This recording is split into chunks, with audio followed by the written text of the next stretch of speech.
જય હિન્દ વિદ્યાર્થી મિત્રો, હું મહેન્દ્રસિંહ ગોહિલ આપ સર્વ માટે જુલાઈ મહિનાના ફર્સ્ટ વીકનું વર્તમાન પ્રવાહ વિશે ચર્ચા કરવા જઈ રહ્યો છું.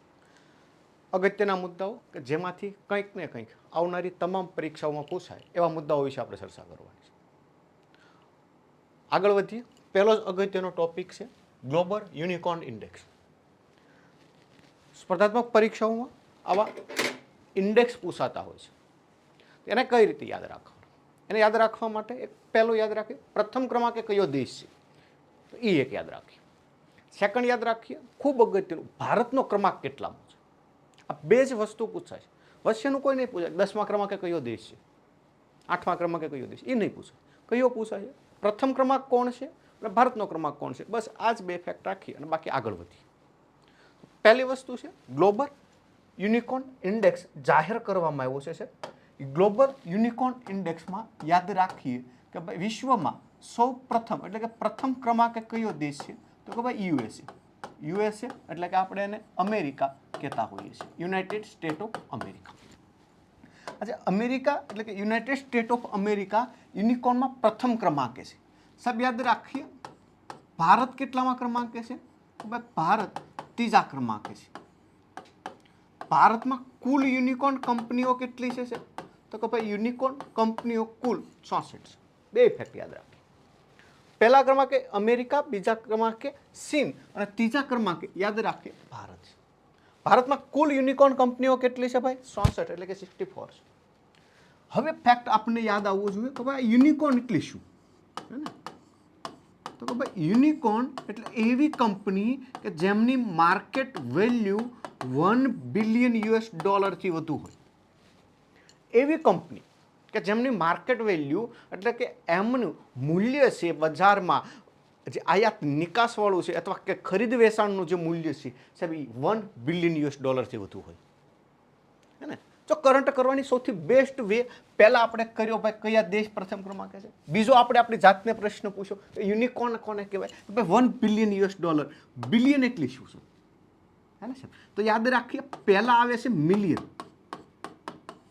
પછી આવે છે બિલિયન અને પછી આવે છે ટ્રિલિયન. મિલિયન એટલે શું, તો 10ની સઘાત એટલે કે 10ની પાછળ 100 મીંડા લગાડો અને જે સમ મળે એને આપણે મિલિયન કહેતા હોઈએ છીએ. બિલિયન એટલે શું, તો 10ની 9 ઘાત. ટ્રિલિયન એટલે શું, તો કે 10ની 12 ઘાત. શબ્દ યાદ રાખીએ, એક્ઝામમાં પૂછે. પહેલો અગત્યનો ફેક્ટ જોયો ભાઈ વિશ્વમાં સૌથી વધુ યુનિકોર્ન કંપની, તો કે ભાઈ યાદ રાખીએ અમેરિકામાં છે. ફેક્ટ બીજો પૂછાય તો ભાઈ ભારતનો ક્રમાંક કેટલામો છે, તો ભાઈ ભારતનો ક્રમાંક કોઈ પૂછે ભાઈ, હે ને? તો ભારતનો ક્રમાંક યાદ રાખીએ ભાઈ ત્રીજો ક્રમાંક છે.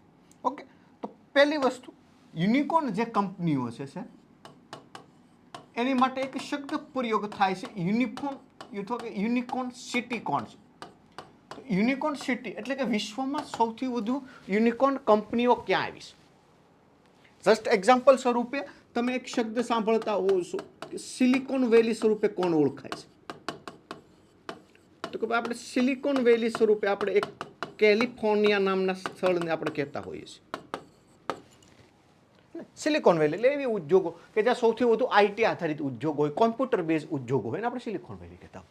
તમે એક શબ્દ સાંભળ્યો છો વિશ્વમાં માન્ચેસ્ટર, હે ને? માન્ચેસ્ટર એટલે કે કપાસ ઉત્પાદન માટે જાણીતું સ્થળ હોય છે.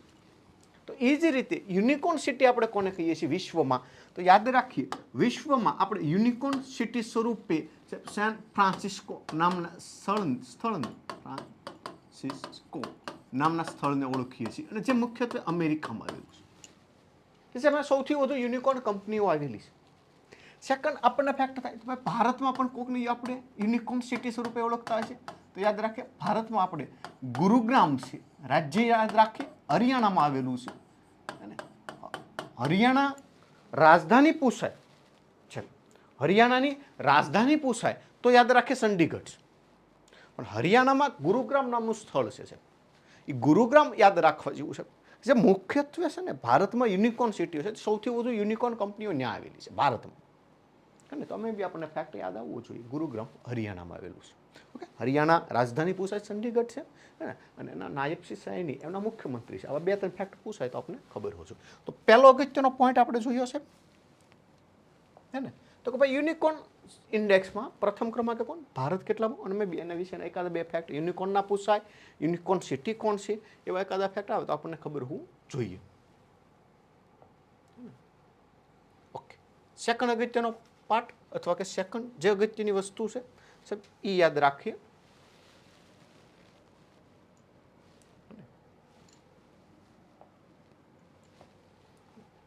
એનિમલ ઓવરપાસ કોરિડોર કઈ રીતે હોય છે સમજીએ. સાહેબ આ જે ગ્રીન વિસ્તાર તમને દેખાય છે સાહેબ એ છે રણથંભોર ટાઈગર રિઝર્વ. એક ટાઈગર રિઝર્વ અથવા કે રાષ્ટ્રીય ઉદ્યાન છે. હવે એમાંથી થતું શું કે આ જે નેશનલ પેટ્રો તમને આ વ્હાઈટ દેખાય છે એ છે વાસ્તવિક રીતે જંગલમાંથી અથવા કે નેશનલ પાર્કમાંથી પસાર થતો રસ્તો. થાય કેવું તો કે ભાઈ કોઈ એનિમલ છે એટલે કે પ્રાણી છે એ રસ્તામાંથી ક્રોસિંગ થતો અથવા કે પસાર થાય તો એ વાહનની સાથે અથડાય અને અકસ્માત થાય અને એમાં મે બી માનવીને પણ નુકસાન થાય અને પ્રાણીઓને પણ નુકસાન થતું. તો એમાંથી બહાર લાવવા માટે ભારત સરકાર દ્વારા પર્યાવરણ મિનિસ્ટર દ્વારા સાહેબ એક આખો આ પ્રકારનો કોરિડોર બનાવવામાં આવ્યો. આપણે જે એક પ્રકારનો ઓવરબ્રિજ કહીએ છીએ એ એક પ્રકારનો ઓવરબ્રિજ અથવા કે કોરિડોર બનાવ્યો કે જેનાથી આજે વન્ય પ્રાણીઓ છે એ પોતાની રીતે મુક્તપણે હરફેર કરી શકે, રસ્તાને ક્રોસ કરી શકે, રસ્તો ક્રોસ કરી શકે, અકસ્માત ન થાય, જાનમાલની નુકસાની ન થાય. તો મુખ્યત્વે જીવ વિવિધતાનું સંરક્ષણ થાય એ આ મુખ્યનો ઉદ્દેશ રહેલો છે. ઓકે, તો આ મેં બી આપણે ટોપિક સમજાવું છું. તો આ પ્રકારનો એનિમલ કોરિડોર બનાવ્યો. એનિમલ કોરિડોર એટલે એક પ્રકારનો ઓવરપાસ અથવા કે ઓવરબ્રિજ બનાવ્યો. સાહેબ યાદ રાખીએ એનિમલ ઓવરપાસ કોરિડોર જે મુખ્યત્વે બનાવવામાં આવ્યો છે એ નેશનલ હાઈવે જે મુખ્યત્વે માર્ગ અને પરિવહન અંતર્ગત કાર્ય કરતું national highway authority of India દ્વારા જાહેર થતું હોય છે. અને આ જે પ્રણાલી છે એ આપણે અમેરિકા નામના દેશમાંથી લેવામાં આવી છે. ઓકે, તો જે નેશનલ હાઈવે છે મુખ્યત્વે દિલ્હીથી લઈને મુંબઈ વચ્ચેનો જે નેશનલ હાઈવે છે ક્રમાંક કોઈ પૂછાય તો યાદ રાખીએ 48. દિલ્હીથી મુંબઈ વચ્ચેનો જે નેશનલ હાઈવે છે ત્યાં સબ એનિમલ ઓવરપાસ કોરિડોર બનાવવામાં આવ્યો છે. અને સાહેબ આજે એનિમલ્સ ઓવરપાસ કોરિડોર બનાવવામાં આવ્યો છે સાહેબ એની કુલ લંબાઈ કોઈ પૂછાય તો યાદ રાખીએ 12 કિલોમીટર છે. અને લંબાઈ કેટલી છે ભાઈ? 12 કિલોમીટર. એટલે રસ્તો 12 કિલોમીટર લાંબો ન હોય.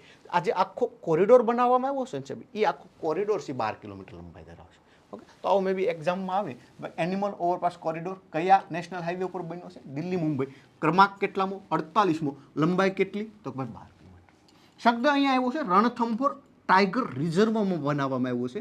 ભાઈ ટાઈગર રિઝર્વ યાદ રાખીએ મુખ્યત્વે ટાઈગર એટલે કે વાઘ સંરક્ષણ માટે બનાવવામાં આવે છે. વાઘના સંરક્ષણ માટે જે ટાઈગર રિઝર્વ બનાવવામાં આવે છે એ નેશનલ ટાઈગર કન્ઝર્વેશન ઓથોરિટી દ્વારા બનાવ્યા છે.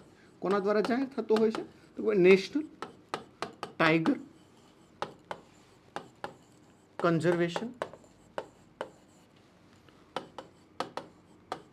ઓથોરિટી દ્વારા જ બનાવવામાં આવતું છે. સાહેબ નેશનલ ટાઈગર કન્ઝર્વેશન ઓથોરિટી વાસ્તવિક રીતે ડિસેમ્બર 2005માં બનેલી એક સંસ્થા છે જેના દ્વારા ટાઈગર રિઝર્વ જાહેર થતા હોય છે. ટાઈગર રિઝર્વ એટલે એવા સ્થળો જે વાઘ સંરક્ષણ માટે સંકળાયેલા છે. ને મુખ્યત્વે ટાઈગર રિઝર્વ અત્યારે આજની તારીખે જુલાઈ મહિનાના ફર્સ્ટ વીક મુજબ ભારતમાં કુલ 58 ટાઈગર રિઝર્વ છે. કેટલા છે? 58. એમાંનું એક તાજેતરમાં બન્યું છે માધવ ટાઈગર રિઝર્વ. યાદ રાખીએ મમ ઉપરથી એટલે કે મધ્યપ્રદેશમાંથી બન્યું છે. ક્યાં બન્યું છે? મધ્યપ્રદેશ. જે મધ્યપ્રદેશ રાજ્ય છે એને આપણે એમપી કહેતા હોઈએ છીએ. એ મધ્યપ્રદેશને આપણે ટાઈગર સ્ટેટ સ્વરૂપે પણ ઓળખતા હોઈએ છીએ. ક્યાં નામે ઓળખીએ છીએ? Tiger state. અને ટાઈગર સ્ટેટ સાથે સાથે સૌથી વધુ ભારતમાં નેશનલ પાર્ક ધરાવતું કોઈ રાજ્ય પૂછાય તો કોણ છે? મધ્યપ્રદેશ. કેટલા નેશનલ પાર્ક આવેલા છે? તો કે 11 નેશનલ પાર્ક આવેલા છે. રાષ્ટ્રીય ઉદ્યાન. ફેક્ટ યાદ રાખીએ એનિમલ ઓવરપાસ કોરિડોર ક્યાં બનાવવામાં આવ્યો છે? દિલ્હી મુંબઈ અથવા કે રણથંભોર નેશનલ પાર્ક અથવા કે ટાઈગર રિઝર્વ. એની સાથે એના બીજા એકાદા બે ફેક્ટ આપણને ખબર હોવા જોઈએ જે એક્ઝામમાં કંઈક ને કંઈક પૂછાઈ શકે. ઓકે સાહેબ ડબલ સ્ટાર આપીએ. આવનારી પરીક્ષાઓમાં 100% પૂછાય એવો પ્રશ્ન. 100%. હિસ્ટ્રી સાથે થોડુંક જોઈએ છે. એક 22 એપ્રિલના રોજ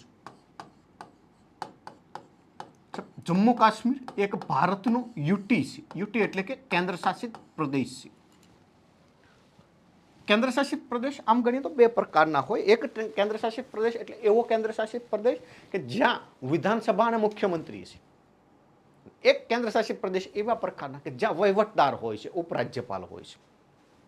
ઓકે, આ બે શબ્દ યાદ રાખીએ. ત્રણ એવા કેન્દ્ર શાસિત પ્રદેશ છે જ્યાં વિધાનસભા અસ્તિત્વમાં છે. દિલ્હી, ચંડીગઢ, જેમ યાદ રાખીએ, દિલ્હી, ચંડીગઢ અને જમ્મુ કાશ્મીર જ્યાં વિધાનસભા અને મુખ્યમંત્રી છે. બાકીના જે 5 વધ્યા છે ત્યાં માત્ર વહીવટદાર હશે. ઓકે, તો જમ્મુ કાશ્મીરના એક જિલ્લો આવેલો છે સાહેબ, અને જિલ્લાનું નામ છે અનંતનાગ જિલ્લો. સાહેબ એમાં એક ફરવાલાયક સ્થળો હોય તો એનું નામ છે પહેલગામ. તો પહેલગામ દુર્ઘટના બને છે અને 27 જેટલા નિર્દોષ વ્યક્તિઓની હત્યા કરવામાં આવે છે. 22 એપ્રિલના રોજ આ ઘટના બની. એના પ્રત્યુત્તર સ્વરૂપે ભારત સરકાર દ્વારા 7 મેના રોજ છે. કઈ તારીખ હતી સાહેબ? 7 મે. સવારમાં વહેલા 1:44 છે. આવું એક્ઝામમાં પૂછાય હો ભાઈ. 1:44 ભારત સરકાર દ્વારા અથવા કે ભારતની આર્મી દ્વારા, સેના દ્વારા સાહેબ એક ઓપરેશન કરવામાં આવે છે અને એ ઓપરેશનનું નામ હતું ઓપરેશન સિંદૂર. સાહેબ ઓપરેશન સિંદૂર અંતર્ગત પાકિસ્તાનમાં 7 બેઝ આવેલા છે સાહેબ. પાકિસ્તાન એટલે કે આજનું ભિખારીસ્તાન હે ને સાહેબ. તો એ ભિખારીસ્તાનના 7 જે બેઝ આવેલા છે સાહેબ એને ઉડાડી દેવામાં આવે છે. સૈન્ય બેઝને ઉડાડી દેવામાં આવે છે. આતંકવાદી ઠેકાણા હતા સાહેબ, એને ઉડાડી દેવામાં આવે છે. એક નામ આપ્યું, એનું નામ છે ઓપરેશન સિંદૂર. સાહેબ આ સાથે સાથે ભારત સરકાર દ્વારા ઓપરેશન અભ્યાસ પણ કરવામાં આવ્યું. શું કરવામાં આવ્યું હતું સાહેબ? ઓપરેશન અભ્યાસ. સાહેબ ઓપરેશન અભ્યાસ એક પ્રકારની મોક ડ્રીલ હતી. શું હતું? Mock drill. ભારત સરકાર દ્વારા જો યુદ્ધની પરિસ્થિતિનું નિર્માણ પામે તો યુદ્ધની પરિસ્થિતિમાં સૈન્ય અને લોકો વચ્ચે સમન્વય કઈ રીતે થાય અને બંને એકબીજાની સાથે કઈ રીતે આગળ આવી શકે એ માટે ઓપરેશન અભ્યાસ અથવા કે મોક ડ્રીલ સ્ટાર્ટ કરી. પહેલું ઓપરેશન થયું સાહેબ, એનું નામ છે ઓપરેશન સિંદૂર. બીજાનું નામ યાદ રાખીએ ઓપરેશન અભ્યાસ. સાહેબ અમે બી પૂછાય એવા ફેક્ટ છે સાહેબ. ત્રીજું યાદ રાખીએ, એનું નામ છે ઓપરેશન બિહાલી અથવા કે બિહાલી. તો એ મુખ્યત્વે યાદ રાખીએ આતંકવાદીઓને નાબૂદ કરવા માટે. આતંકવાદીઓ જે જમ્મુ કાશ્મીરમાં વસવાટ કરી રહ્યા છે એવા આતંકવાદીઓને ગોતીને મારવા એ માટે સૈન્ય દ્વારા એક ઓપરેશન બિહાલી સ્ટાર્ટ થયું.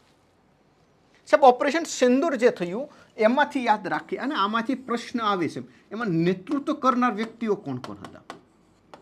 તો યાદ રાખીએ 2 વ્યક્તિ હતા. ગુજરાતી એક મહિલા હતી, એનું નામ છે સોફિયા કુરેશી, વડોદરાના નિવાસી છે. અને એક પંજાબી મહિલા એટલે કે એનું નામ હતું વ્યોમિકા સિંઘ. મેં બી યાદ રાખીએ. ઓપરેશન સિંદૂરનો વિચાર છે ને સાહેબ, એના વિચારક કોણ હતા? તો યાદ રાખીએ એનું નામ છે પરાગ જૈન. શું નામ છે સાહેબ? પરાગ જૈન. સાહેબ તાજેતરમાં રિસર્ચ એન્ડ એનાલિસિસ વિંગ જે ભારતની એક ગુપ્તચર સંસ્થા છે, એને આપણે રો કહેતા હોય છે, એના અધ્યક્ષ બન્યા છે. હમણાં આવશે કરટવા. તો મે બી એકાદા 2 ફેક્ટ આમાંથી આપણને પૂછાય તો ઓપરેશન સિંદૂર વિશેના ફેક્ટ ખબર હોય છે. સાહેબ આની જેવા સમાંતર હમણાં ઘટનાઓ ઘટી છે, એમાં યાદ રાખીએ એકનું નામ છે ઓપરેશન સિંધુ.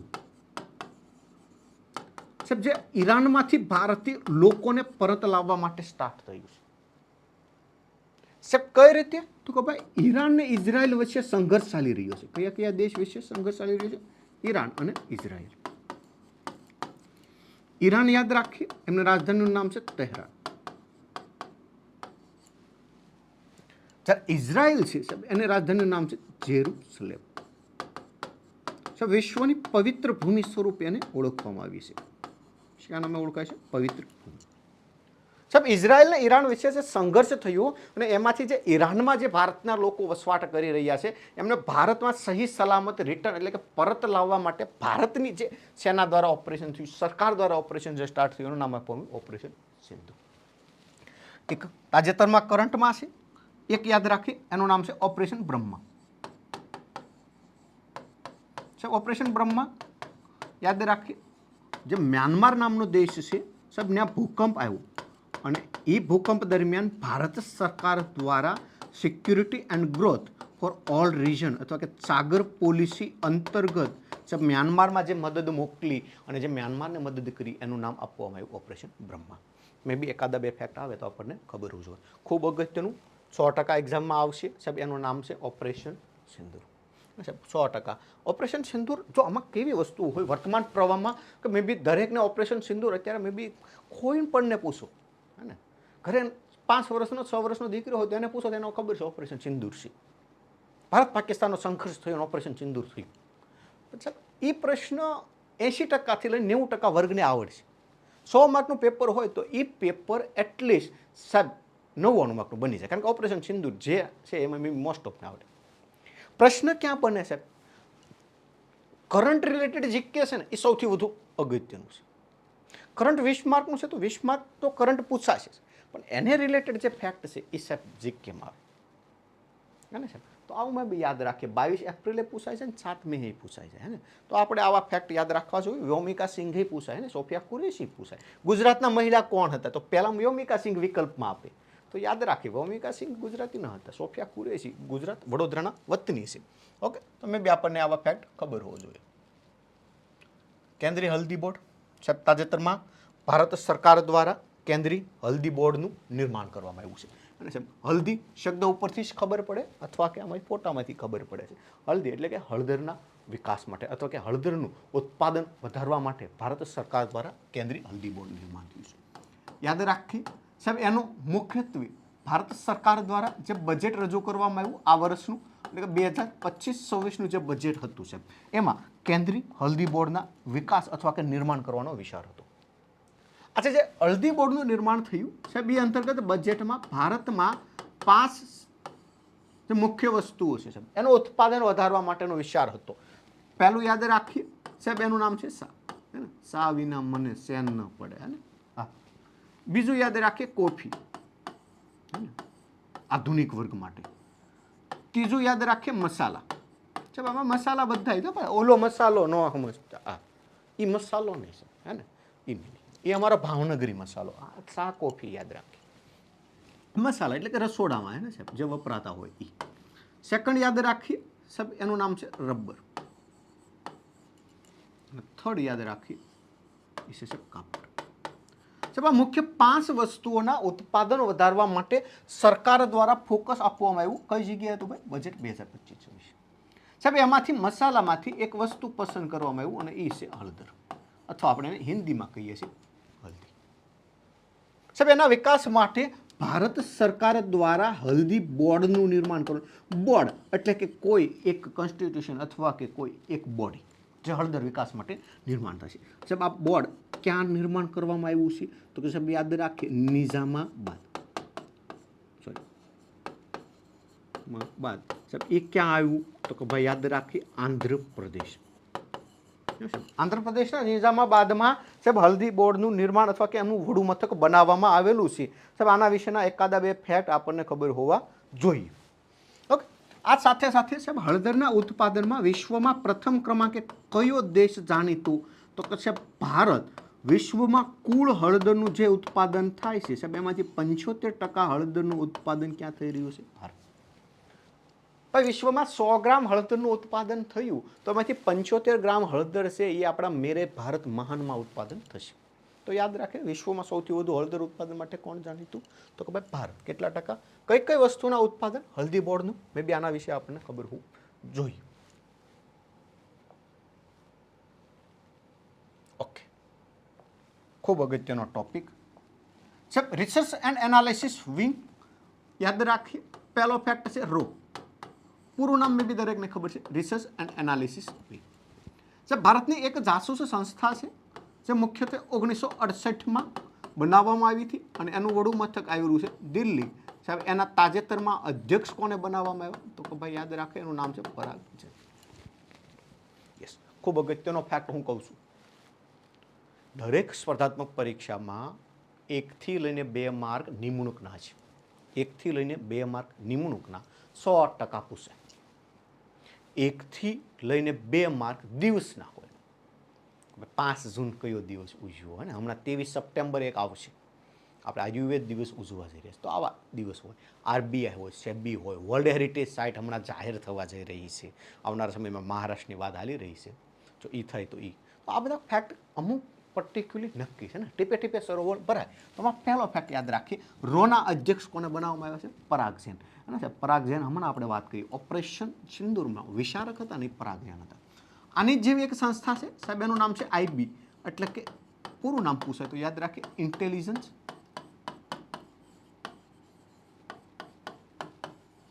બ્યુરો.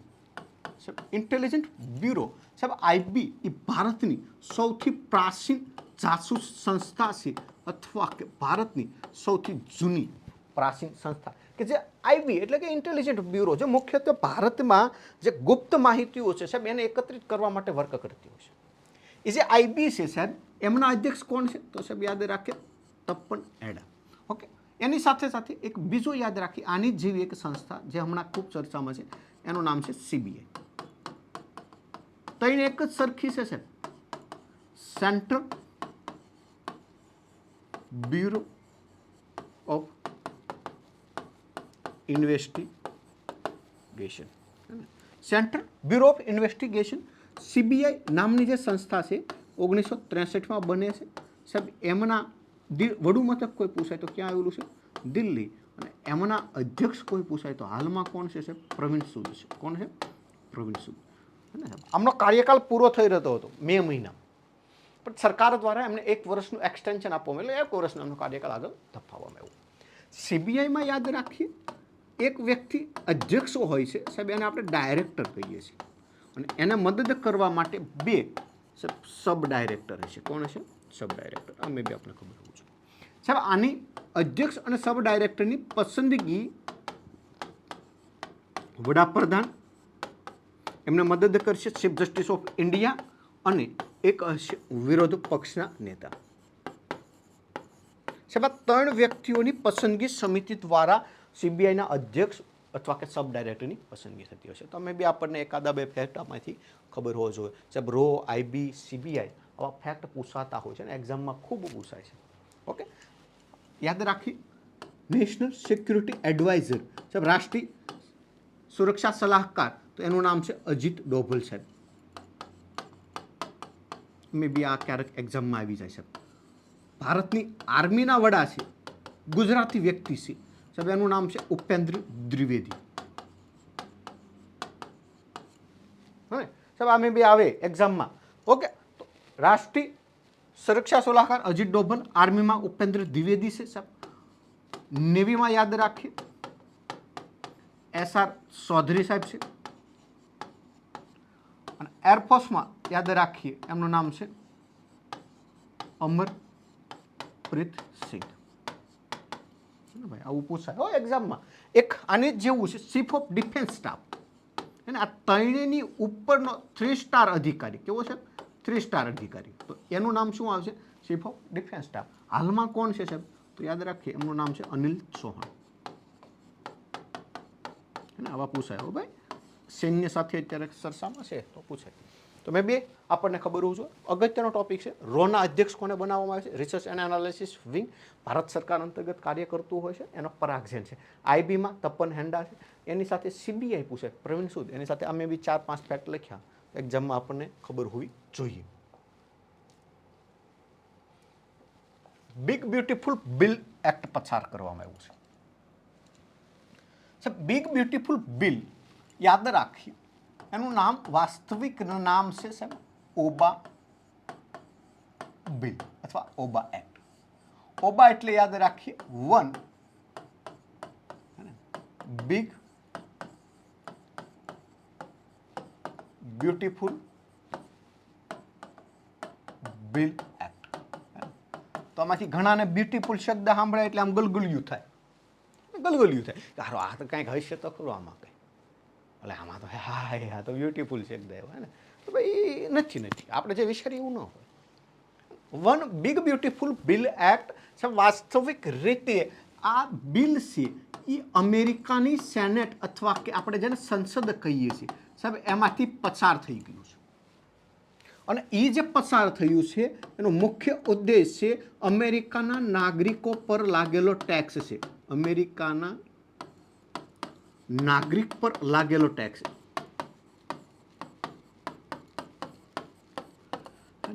આ સાહેબ અમેરિકાની સેનેટમાંથી પસાર થયું. જેમ આપણા દેશમાં સંસદ છે એમાં અમેરિકામાં સેનેટ શબ્દ પ્રયોગ થતો, ઉપલું ગૃહ અને નીચલું ગૃહ, એમાંથી પસાર થયું અને એમનો વન બ્યુટીફુલ બિલ એક્ટનો સાહેબ અમલ આવનારા સમયમાં આવી રહ્યો છે. એ છે 4 જુલાઈના રોજ સાહેબ એનો અમલ આવી રહ્યો છે.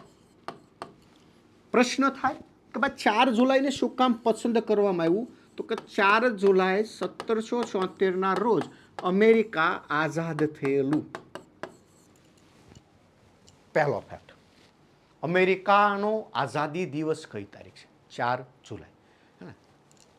બીજો પ્રત્યુત્તર તરત આવવો જોઈએ, ભારતનો આઝાદી દિવસ કયો? હે ને? એક્ઝામમાં 2 શબ્દ બહુ હેરાન કરે, ભારતનો આઝાદી દિવસ અને ભારતનો પ્રજાસત્તાક દિવસ. ઇંગ્લિશમાં આવે તો ઇન્ડિપેન્ડન્સ દિવસ અને રિપબ્લિક દિવસ, અને પાછું એક આવે ગણતંત્ર દિવસ. ભેગું બહુ નથી થતું. અને આવું કસ્તુરબા પુતળીબા જેવું છે. ગાંધીજીના કોણ હતું? તો કસ્તુરીબા પુતળીબામાં કારક હેરાન થઈ. અને આ બધું ધ્યાન રાખવા જેવું છે. અમુક ફેક્ટ બહુ એવા હોય છે જે પૂછાય છે. મારા બેટા આપણે દર વખતે હેરાન કરે. એને કંઈક ગોખી લેવું, કંઈક યાદ રાખી લેવું. ને પુતળીબા હોય તો પપ્પા ભેગા નહીં કરીએ તો એના પત્ની નહોતા. અને કસ્તુરબા યાદ રાખી. તો આવા મે બી ક્યારેક ફેક્ટ આવી જાય. ઓકે, 4 જુલાઈ ભારતના આઝાદી દિવસ, પ્રજાસત્તાક દિવસ, રિપબ્લિક દિવસ, ઇન્ડિપેન્ડન્સ દિવસ અને ગણતંત્ર દિવસ. 5 શબ્દ યાદ રાખી. 2 જ તારીખ છે અને 5 જગ્યાએ સેટિંગ કરવાનું છે ને. સેટિંગ કરવાનું 5 જગ્યાએ છે અને ગોતવાના પાછા 2 છે. એટલે 5ની 2 ને સેટિંગ કરવું આંકડું પડી જાય. હો ને? 4 જુલાઈ યાદ રાખીએ. સાહેબ અમેરિકાનો આઝાદ દિવસ 1776. અમેરિકાના સાહેબ રાષ્ટ્રપ્રમુખ યાદ રાખીએ પ્રથમ કોણ હતા? સાહેબ એનું નામ છે જ્યોર્જ વોશિંગ્ટન. શું નામ છે?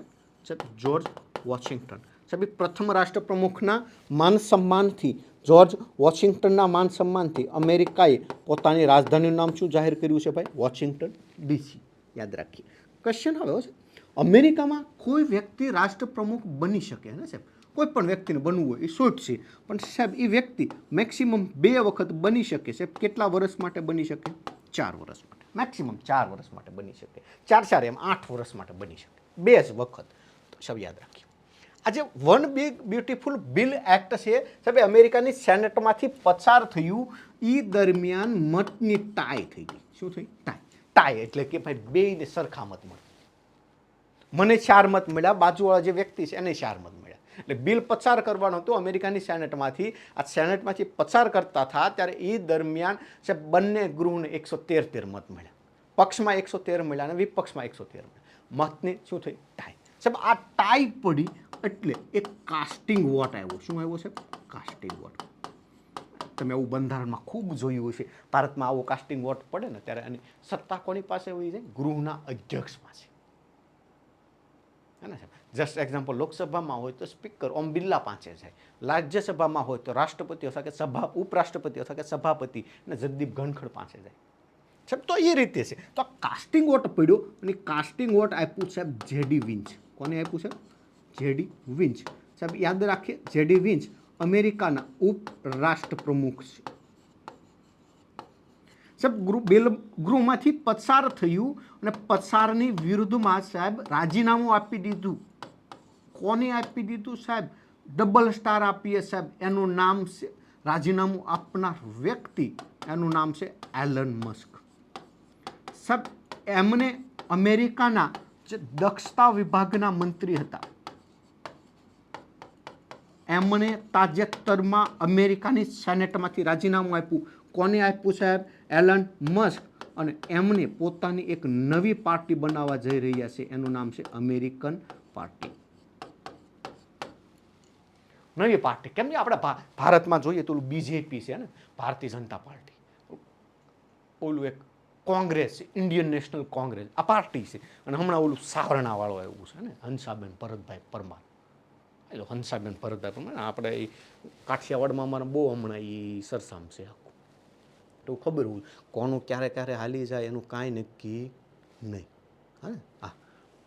તો સાહેબ અમેરિકામાં એલન મસ્ક. સાહેબ યાદ રાખીએ, મુખ્યત્વે પેસેક્સ કંપનીના માલિક છે. કોના માલિક છે? પેસેક્સ. સાહેબ ટેસ્લા કંપનીના પણ માલિક છે. ટેસ્લા કંપની સાહેબ ભારતમાં આવી રહી છે. તો એમણે શું કીધું? હે ને, આમની બહુ મસ્ત સ્ટોરી અત્યારે જાણીતી બની છે. ભારતના માર્ગ અને પરિવહન મંત્રી નીતિન ગડકરી સાહેબની સાથે એલન મસ્કે વાત કરી, કોન્ટ્રાક્ટ કર્યો કે ભાઈ અમે ટેસ્લા કંપની તમારા ભારત દેશમાં લઈને આવ્યા છીએ, ઇલેક્ટ્રિક વ્હીકલ છે.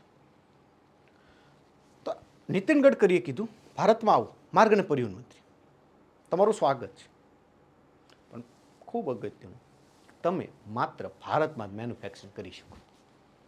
એલન મસ્ક કે ન થાય, અમે ભારતમાં ન મેન્યુફેક્ચરિંગ કરીએ, અમે અમેરિકામાંથી કરીએ અને સાહેબ એમાંથી અમે તમને એક્સપોર્ટ કરીએ, તમે ખરીદો.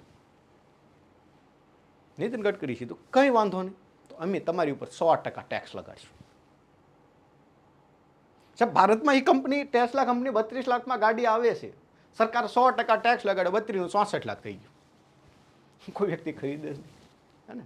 આ જે મંત્રીઓમાં સાહેબ છે નીતિન ગડકરી સાહેબ નો ડાઉટ સૌથી શ્રેષ્ઠ મંત્રીઓમાંથી એક આવી શકે. One big beautiful bill act વિશે મેં બી આમાંથી ક્યારેક કંઈક આવે તો ખબર હોવું જોઈએ ને સાહેબ. આ બધા ફેક્ટ અગત્યના છે, જેટલા મેં લખ્યા હતા એ બધા. ઓકે, સેકન્ડ યાદ રાખીએ સાહેબ, એફડીઆઈ રિપોર્ટ રજૂ થયો છે. પહેલું યાદ રાખીએ એફડીઆઈ. સાહેબ એફડીઆઈ પૂરું નામ યાદ રાખીએ, એનું નામ છે ફોરેન ડાયરેક્ટ ઇન્વેસ્ટમેન્ટ. ખૂબ અગત્યનો શબ્દ છે. ફોરેન ડાયરેક્ટ ઇન્વેસ્ટમેન્ટ કોને કહેવામાં આવે? સાહેબ એફડીઆઈ એટલે કે કોઈ વિદેશી નાગરિક કે સંસ્થા કે કંપની દ્વારા ભારતીય કંપનીમાં સાહેબ થયેલું રોકાણ છે. જસ્ટ એક્ઝામ્પલ સ્વરૂપે અમેરિકાની કંપની છે, અમેરિકાનો એક વ્યક્તિ છે, એનું નામ છે આપણે યાદ રાખીએ ડોનાલ્ડ ટ્રમ્પ.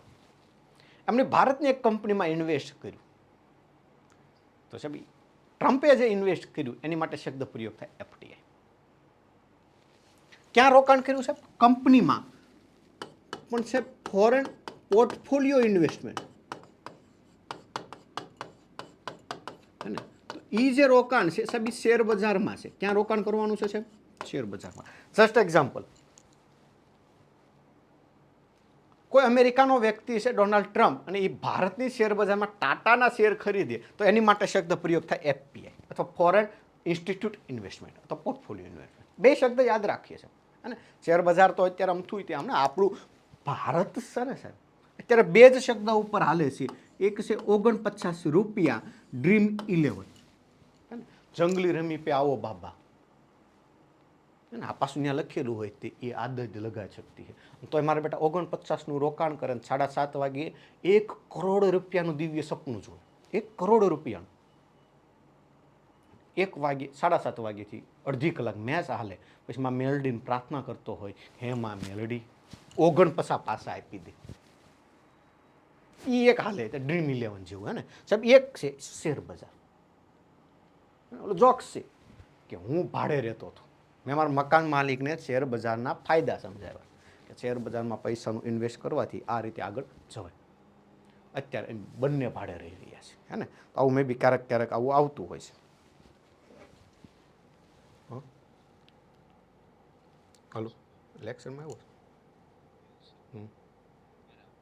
1 વાગે.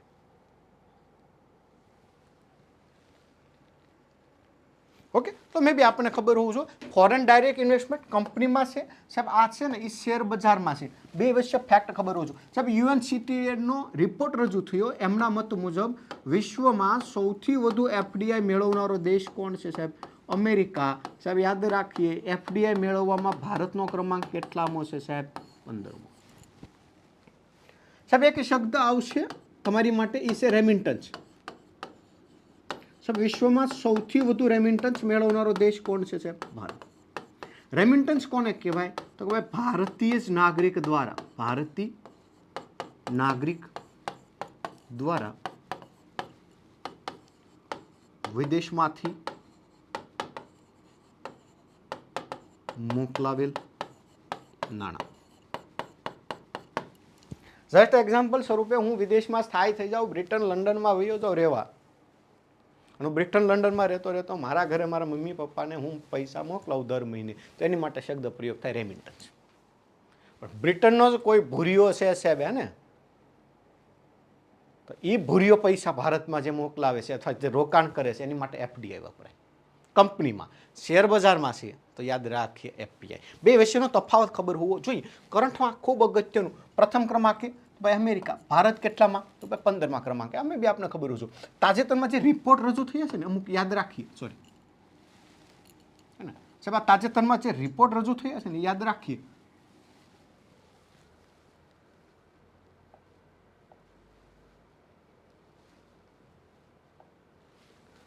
એક યાદ રાખીએ, એસડીજી ઇન્ડેક્સ રજૂ થયો, સસ્ટેનેબલ ડેવલપમેન્ટ ગોલ. સાહેબ ભારત કેટલામાં ક્રમાંકે છે? 99. એક રજૂ થયો હ્યુમન ડેવલપમેન્ટ ઇન્ડેક્સ અથવા કે માનવ વિકાસ આંક. સાહેબ ભારત કેટલામાં ક્રમાંકે છે? 130. એક રજૂ થયો છે પ્રેસ, હે ને, પ્રેસ એટલે કે સ્વતંત્રતા સમાચારોની, હે ને સાહેબ, ભારત કેટલામાં ક્રમાંકે છે? 151. ઓકે, એસડીજીમાં 99 છે, હ્યુમન ડેવલપમેન્ટ ઇન્ડેક્સમાં 130 છે, પ્રેસમાં પૂછાય તો સાહેબ 151 છે. તો આમે બી તાજેતરના જે ઇન્ડેક્સ છે એ રજૂ થયા છે. તો આના વિશે મે બી આપણને કંઈક ખબર હોવું જોઈએ. એક છે ગ્લોબલ જેન્ડર ગેપ રિપોર્ટ, હે ને, વર્લ્ડ ઇકોનોમિક ફોરમ દ્વારા રજૂ થાય. વર્લ્ડ ઇકોનોમિક ફોરમ દ્વારા ગ્લોબલ જેન્ડર ગેપ રિપોર્ટ મે બી 118 આસપાસ છે, છતાં એક વખત જોઈ લેજો. ઓકે, તો આ મે બી રિપોર્ટ આપણને ખબર હોવા જોઈએ. જીઓસ્ટેટ નામની એક એપ લોન્ચ થઈ છે, ખાલી યાદ રાખીએ સાહેબ. જીઓસ્ટેટ નામની એપ છે એ લોન્ચ કોના દ્વારા કરવામાં આવી છે ભાઈ? તો યાદ રાખીએ, રજૂ કરનાર યુનિયન છે, એનું નામ છે નેશનલ સેમ્પલ સર્વે ઓર્ગેનાઇઝેશન. સાહેબ નેશનલ સેમ્પલ સર્વે ઓર્ગેનાઇઝેશન દ્વારા એક જીઓસ્ટેક નામની એપ અથવા કે એક પ્લેટફોર્મ લોન્ચ કરવામાં આવ્યું છે, ને સાહેબ. જો આમ આખું ફેક્ટ આપ્યું છે સાહેબ, અને એનું મુખ્યત્વે સાહેબ એનએસઓ દ્વારા લોન્ચ કરવામાં આવ્યું છે, નેશનલ સેમ્પલ સર્વે ઓર્ગેનાઇઝેશન દ્વારા લોન્ચ કરવામાં આવ્યું છે સાહેબ. આ નેશનલ સેમ્પલ સર્વે ઓર્ગેનાઇઝેશન અને એક સેન્ટ્રલ સર્વે ઓર્ગેનાઇઝેશન, આ બંનેના સમન્વયથી સાહેબ, કોના આ બંનેના સમન્વયથી સાહેબ એક નેશનલ સ્ટેટિક ઓર્ગેનાઇઝેશન અસ્તિત્વમાં આવે છે સાહેબ. એમના દ્વારા જે જીઓસ્ટેક એપ લોન્ચ થઈ છે એનો પ્રાઇમરી અથવા મુખ્ય ઉદ્દેશ છે ભારતમાં સાહેબ જે આંકડાકીય માહિતી સાહેબ એમનું સરળીકરણ કરવું. સાહેબ આંકડાકીય માહિતી કેવી?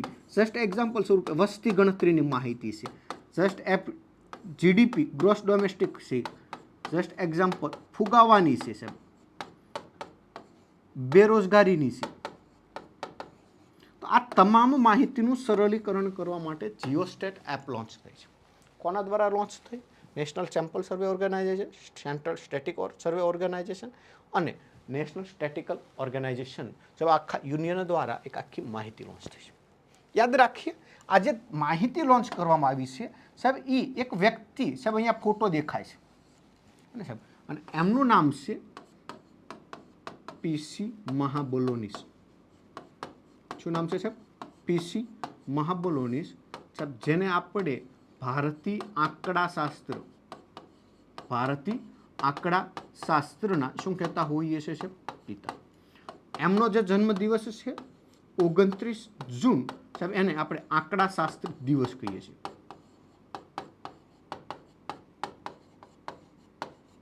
યાદ રાખીએ સાહેબ, એ જન્મદિવસના નિમિત્તે ભારત સરકાર દ્વારા જીઓસ્ટેક એપ લોન્ચ થઈ છે સાહેબ. મેં બે આમાંથી પ્રશ્ન આવ્યો છે. જો અહીંયા અગત્યના વ્યક્તિને ફોટા સાથે દર્શાવે છે, આમાંથી કંઈક આવે હે ને. આ જે વસ્તુ છે ને સૂક્ષ્મ ઓબ્ઝર્વેશન, જીપીએસસી યુપીએસસીની પ્રિપરેશન કરતા હશો મુખ્ય પરીક્ષામાં, તો ચિત્રો ઉપર જે માહિતી લખવાની હોય ને, આવા ફેક્ટ ગોતતા આવડે છે ને. આમાં ભૂલ કાઢતા સાહેબ, આમાં નજર હારી હોવી જોઈએ ને, ત્યાંથી ગમે નથી ગમે વસ્તુ ચડવી જોઈએ. ઓપન સુપર 30 નામની એક આખી લોન્ચ થઈ છે સાહેબ. ઓપન સુપર 30 અથવા કે 300 મુખ્યત્વે કઈ રમત સાથે સંકળાયેલી છે સાહેબ? રમત યાદ રાખીએ, એનું નામ છે બેડમિન્ટન. શેની સાથે સંકળાયેલી છે સાહેબ? બેડમિન્ટન. આ બેડમિન્ટન રમતમાં સાહેબ ઓપન સુપર 30 અથવા કે 300 છે સાહેબ, એ યુકેમાં રમાણી. ક્યાં રમાણી? યુકે. વિદ્યાર્થીઓને સૌથી વધુ હેરાન કરશે જે ફેક્ટ એના વિશે હું તમને કહી રહ્યો છું તમને આવનારા સમયમાં. તમે એક ઇંગ્લેન્ડ શબ્દ સાંભળ્યો છે સાહેબ, એક બ્રિટન શબ્દ સાંભળ્યો છે, એક શબ્દ તમે સાંભળ્યો છે ગ્રેટ બ્રિટન, અને એક સાંભળ્યો છે યુનાઇટેડ કિંગડમ. ભાઈ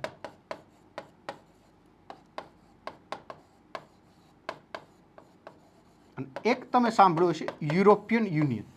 જોજો ભાઈ,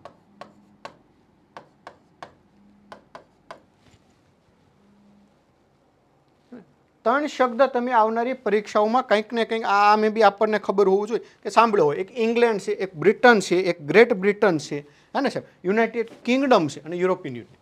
જો કઈ રીતે આને સેટિંગ કરવાનું છે સાહેબ. ઇંગ્લેન્ડ એક આખો દેશ છે જે અત્યારે ભારત અને ઇંગ્લેન્ડ વચ્ચે ટેસ્ટ સિરીઝ રમાઈ રહી છે. ઇંગ્લેન્ડ દેશ છે સાહેબ. ઇંગ્લેન્ડમાં સાહેબ યાદ રાખીએ, ઇંગ્લેન્ડ નામનો એક દેશ છે સાહેબ, એમાં વેલ્સ નામનો એક દેશ જોડાઈ જાય તો દેશ નવું બને છે, એનું નામ છે બ્રિટન. ઇંગ્લેન્ડ અને વેલ્સથી બન્યું બ્રિટન સાહેબ. ઈ બ્રિટનમાં સાહેબ યાદ રાખીએ સાહેબ, ખૂબ અગત્યનો કહું છું, ઈ બ્રિટનમાં સ્કોટલેન્ડ નામનો દેશ જોડાય. કયો? સ્કોટલેન્ડ.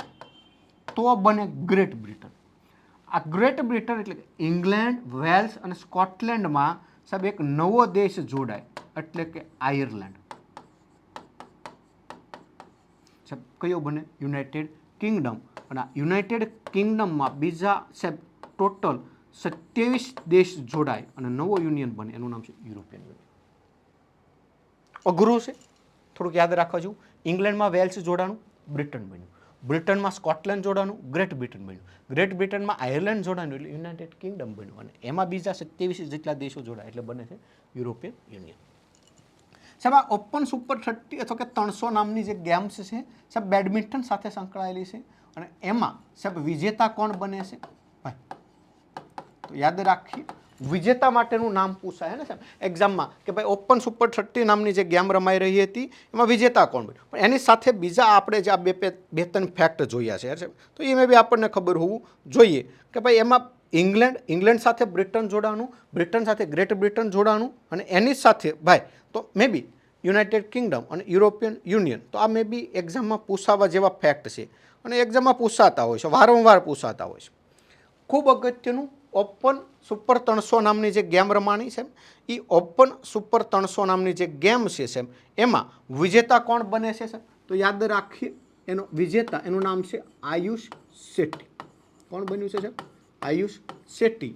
સાહેબ પુરુષમાં છે અથવા કે જેન્ટ્સમાં બન્યા છે સાહેબ. લેડીઝમાં એક યાદ રાખીએ ઉપવિજેતા બન્યા છે અને એમનું નામ છે સાહેબ યાદ રાખીએ તન્વી શર્મા. તન્વી શર્મા કોની સાથે છે? તો કે ભાઈ લેડીઝમાં છે. ઓકે, તો મે બી આપણને એક્ઝામમાં ખબર હોવું જોઈએ ઓપન સુપર 300 નામની જે ગેમ છે સાહેબ, એમાં વિજેતા કોણ બન્યું? તો કે ભાઈ આયુષ શેટ્ટી સૌ પ્રથમ વખત વિજેતા બને છે. ઉપવિજેતા મહિલાઓમાં બને છે, એનું નામ છે તન્વી શર્મા. બેડમિન્ટન સાથે આપણને મેં એકાદો ફેક્ટ આવે તો આપણને ખબર હોવું જોઈએ. ખૂબ અગત્યની ડિટેલ. એક અભિયાન સ્ટાર્ટ થયું છે, સફાઈ અપનાવો બીમારી ભગાવો અભિયાન. સાહેબ યાદ રાખીએ, ભારતમાં જુલાઈ મહિનો છે સાહેબ, એ પાણીજન્ય રોગ અટકાવવા માટેનો મહિનો જાહેર થયો છે. કયો મહિનો જાહેર થયો છે? પાણીજન્ય રોગ અટકાવવાનો ને સાહેબ. આ જ રીતે મેં બી એક્ઝામમાં પૂછાતું હોય છે. સપ્ટેમ્બર મહિનો છે સાહેબ, એને આપણે પોષણ માસ કહેતા હોઈએ છીએ. ક્યાં નામે ઓળખીએ છીએ સાહેબ? પોષણ માસ. તો સપ્ટેમ્બર મહિનામાં પાણીજન્ય રોગ અટકાવવા માટે સાહેબ સફાઈ અપનાવો બીમારી ભગાવો અભિયાન સ્ટાર્ટ થયું છે સાહેબ. યાદ રાખીએ, જે શહેરી વિભાગના મંત્રાલય દ્વારા થયેલું છે. ઓકે, તો કયો વિભાગ છે સાહેબ? શહેરી વિભાગ દ્વારા સાહેબ એ આખું મિશન સ્ટાર્ટ થયું છે. ખૂબ અગત્યનું શું કામ છે સાહેબ? સફાઈ અપનાવો બીમારી ભગાવો અભિયાન જે સ્ટાર્ટ થયું છે એનો મુખ્ય ઉદ્દેશ્ય શું છે સાહેબ? પાણીજન્ય એટલે કે મુખ્યત્વે સાહેબ ભારતમાં મચ્છરજન્ય રોગ છે સાહેબ, એને અટકાવવા માટે થઈ રહ્યું છે. અને આ મચ્છરજન્ય રોગમાં ખૂબ અગત્યનું રોગ છે, એનું નામ છે મલેરિયા. સાહેબ મલેરિયા યાદ રાખીએ, મુખ્યત્વે પ્લાઝ્મોડિયમ પરોપજીવીને કારણે થાય છે. કોના કારણે થતો હોય છે? પ્લાઝ્મોડિયમ પરોપજીવીને કારણે થતો એક રોગ છે જે મુખ્યત્વે માદા એનોફેલિક્સ મચ્છર કરડે ને એના કારણે થાય છે. અને આ મેલેરિયાની રસી છે ને સાહેબ એ રોનાલ્ડ રોસ નામના વ્યક્તિ દ્વારા શોધવામાં આવી અને એમનો જન્મદિવસ હતો 25 એપ્રિલ. એટલે 25 એપ્રિલને સાહેબ આપણે મેલેરિયા દિવસ કહેતા હોઈએ છીએ.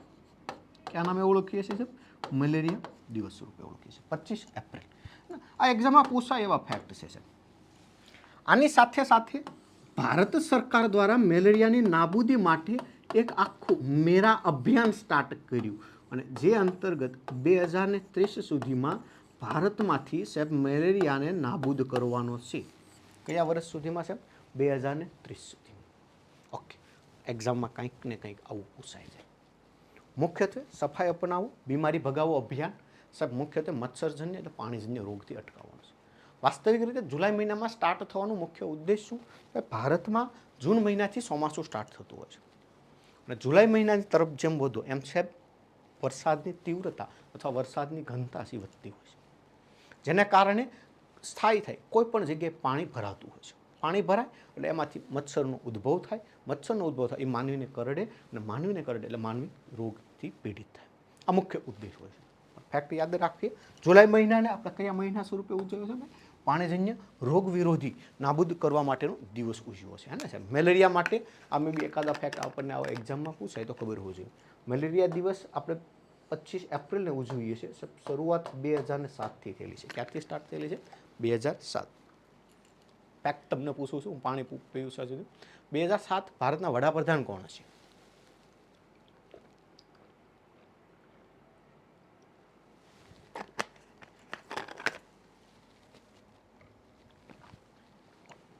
યસ, 2007 વડાપ્રધાન પૂછાય યાદ રાખે Manmohan Singh. At-C observer mission સાહેબ. એટ-સી ઓબ્ઝર્વર મિશન છે એ સ્ટાર્ટ કરવામાં આવ્યું છે.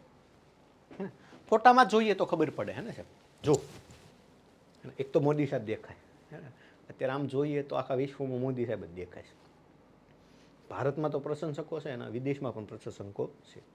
ટોટલ 30 જેટલા દેશોના પુરસ્કાર મોદી સાહેબને મળી ગયા છે, હે ને? બધા યાદ રાખવાના, બધા પૂછાય હારા સાહેબ. મુખ્યત્વે ક્વાડ સમિટમાં લોન્ચ કરવામાં આવ્યું છે. ક્યાં કરવામાં આવ્યું? ક્વાડ. અહીંયા ક્વાડ દેખાય છે.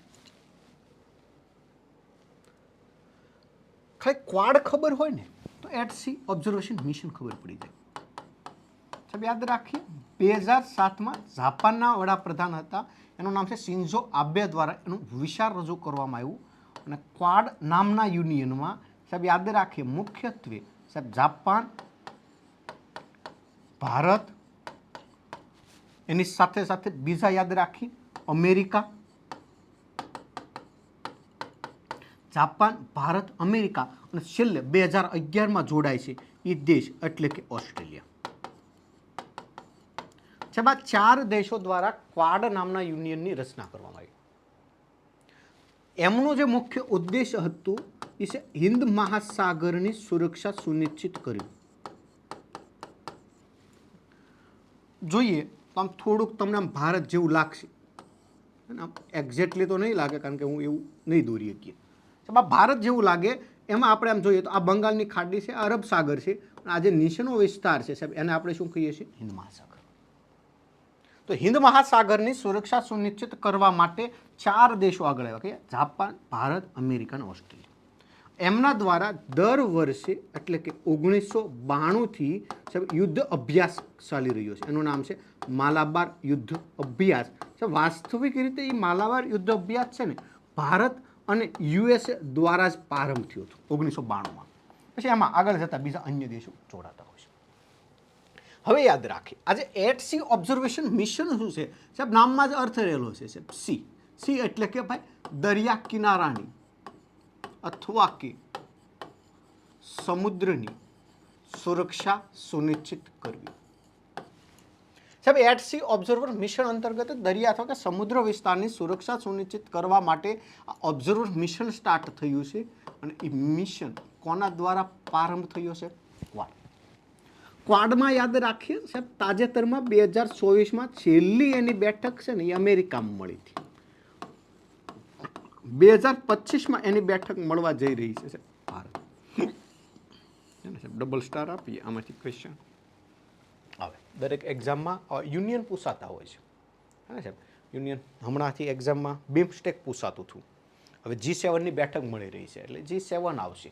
G7 પછી G20 આવશે. બ્રિક્સ હે ને હમણાં ખૂબ ચર્ચામાં છે. મોદી સાહેબ આવનારા સમયમાં બ્રિક્સમાં પણ જવાના છે. તો મે બી એટ સી ઓબ્ઝર્વેશન મિશન ઉદ્દેશ ખબર હોવો જોઈએ સમુદ્ર વિસ્તારના સુરક્ષા કેન્દ્ર માટે. ઓકે, અને કોણ કોણ એની સાથે સંકળાયેલું છે તો એ પણ આપણને ખબર હોવું જોઈએ. તો ભાઈ એટ સી ઓબ્ઝર્વેશન મિશન સમુદ્રની સુરક્ષા સુનિશ્ચિત કરવા માટે આખું મિશન છે, હે ને. અને એમાં કયા કયા દેશ સંકળાયેલા છે એ પણ આપણને ખબર હોવું જોઈએ. જાપાન, ભારત, અમેરિકા અને ઓસ્ટ્રેલિયા.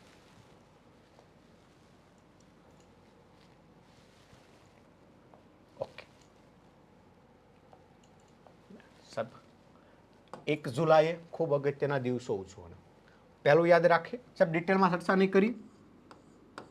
1 જુલાઈ સાહેબ આપણા દેશમાં 8મું એટલે કે 8મા ક્રમાંકનું જીએસટી દિવસ ઉજવવાનો. કેટલામા ક્રમાંકનો જીએસટી દિવસ ઉજવવાનો છે? 8મા ક્રમાંક.